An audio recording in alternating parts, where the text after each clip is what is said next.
පාඩුවේ ඒ මොනසර් පාඩම කරගෙන යන්න දෙනවා. බලපන් මූ ආයෙ දිනේ. බෑ මේ පාර නම් හරියන්නේ මම මූ ප්‍රින්සිපල් ගාවට දානවා. ඔන්න ඔක නැගිටවපන්.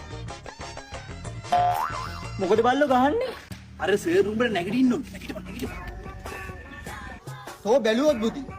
තෝ කොහෙද ඉන්නේ කියහන්කෝ. ඉන්නේ නම් අම්මයි තාත්තයි එක්ක සර්. හරි බං. එතකොට අම්මයි තාත්තයි ඉන්නේ කොහෙද? අම්මයි තාත්තයි ඉන්නේ මාත් එක්ක සර්.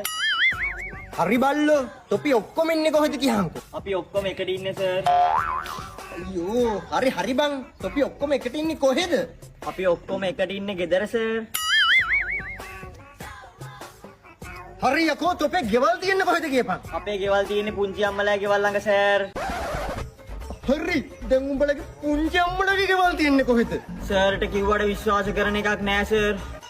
දැන් නම් පරබල්ල මගේ මුටිනකෝ කියපන්. කිව්වට තරහ වෙන්න එපා. අපේ ගෙවල් ළඟමයි සර්.